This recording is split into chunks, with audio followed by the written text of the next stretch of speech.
Yes, I have gained a lot of weight. I mean, I've always been fat, and some people are like, you've always been fat, but there are different levels of socially acceptable fatness. There's a point where you're like, hey, I'm fluffy. And like, he's fluffy.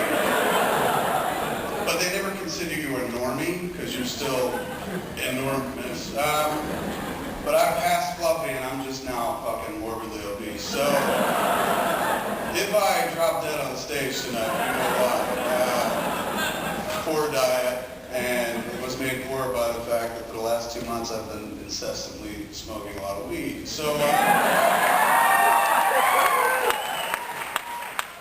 don't advocate it to anybody who doesn't enjoy life.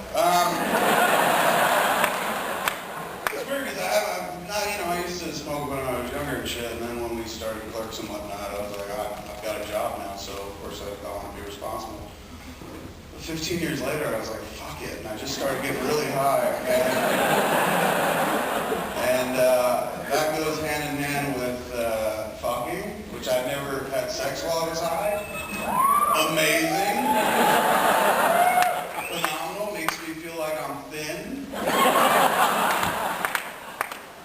Even though it still hasn't encouraged me to take the top position, I'm still a bottom, but beneath her, I feel thin. I feel normal. But also then eating a lot. So I've been basically we got this company out in Los Angeles called Yummy.com where you call them up, there's a convenience store that delivers to your house. You're like, I need 5 Ben & Jerry pints.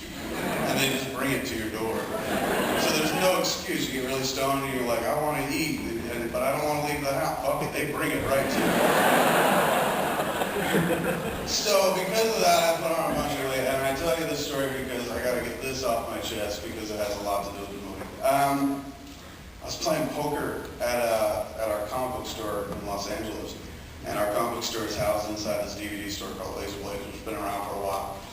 So I'm doing well. I've got, Laser Blade? Go there now for all your DVDs.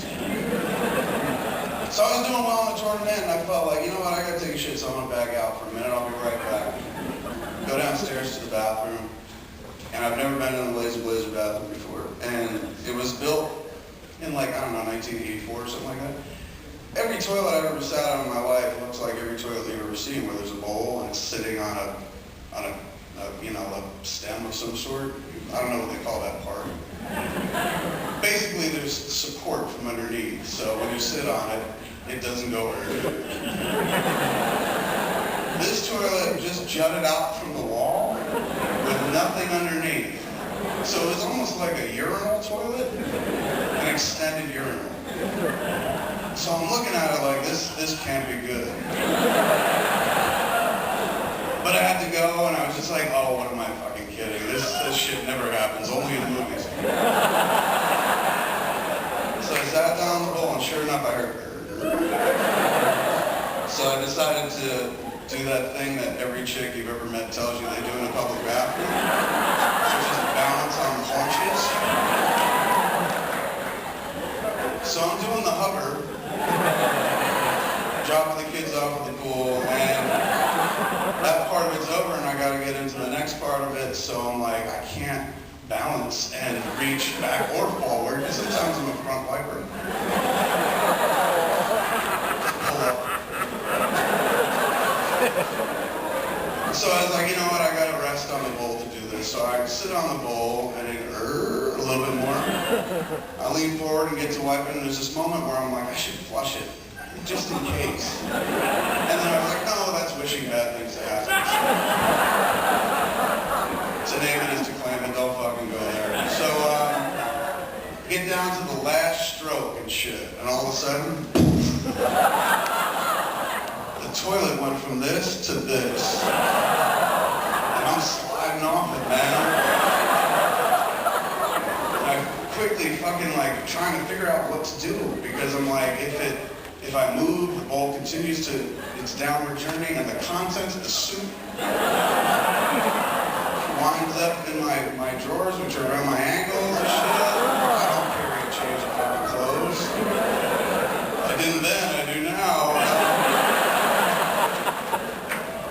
So I'm like, how do I get out of it? And then I I decided that I couldn't risk just slowly getting up because it might just tumble, and so I said, I just gotta throw myself. So I hurled myself across the room into the door and quickly looked back to see if anything was coming at me. And I looked at the bowl and got my first view, and the porcelain was literally fucking cracked. And at that point, you would imagine like a smart man would be like, it's time to start eating greens. But all I could think about was like, there are people outside the door that have to use the bathroom. And if I walk out, I can't blame this on anybody. So I just stood in there for 15 minutes staring at it, going like, I can't believe it's come to this. And finally I opened the door a crack, and Ron, the guy that owns the place, is in another room, so I asked the dude who's standing right outside the door, I'm like, could you go get Ron? And the dude looks at me like, why? So he does, and Ron comes back, and I bring him in, I quickly shut the door, and I'm like, and he looks at it, and he looks at me, and he's like, nobody ever has to know.